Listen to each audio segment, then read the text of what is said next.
The acclaimed broadcaster was criticizing the couple's interview with Oprah Winfrey, claiming the US TV legend did not do a proper job, because she did not push her interviewees to check if their claims were true. As a legendary interviewer himself, Mr. Neal has managed to back many public figures into a corner with well-crafted, but dogmatic questions.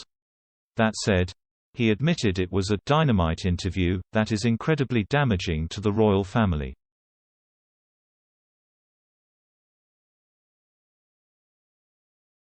He also did not hold back in his criticism for the royal family itself during Radio 4's The Media Show. He told journalist Amol Rajan he had a run-in with the Queen in 1986 in which he discovered her aides were prepared to lie.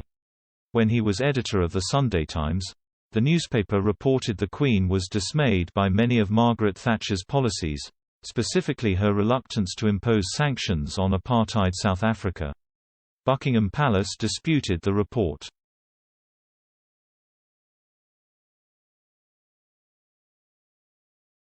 He said, "It taught me that when their backs are up against it, they were prepared to lie, but it also taught me they were not very agile in dealing with the bushfire that threatened to turn into a forest fire."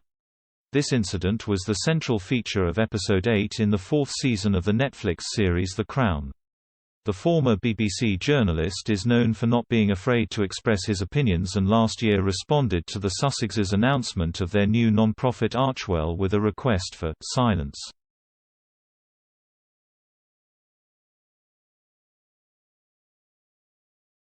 He wrote in his brutal swipe on Twitter, "A period of silence from both would be something that matters to many of us.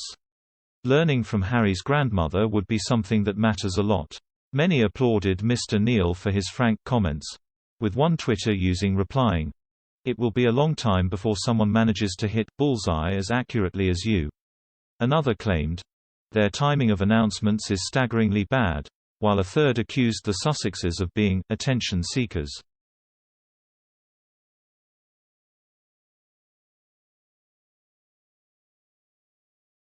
Later in the year, after Meghan and Harry made some controversial comments about the Commonwealth, Mr. Neal took to Twitter again to unleash his frustration. Harry and Meghan featured in a virtual summit of the Queen's Commonwealth Trust, QCT, of which they were president and vice president at the time. The pair talked about the importance of acknowledging and scrutinizing the British Commonwealth in the context of the Empire and what that means.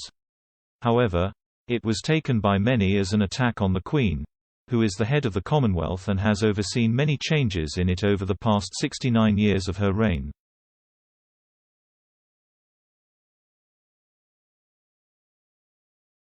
Many people questioned why Harry and Meghan felt the need to hold a public discussion about such a contentious political issue.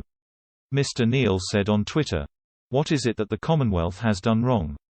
And since they don't live in it, what's it got to do with them?" Mr. Neal is now the chairman of a brand new broadcaster, GB News.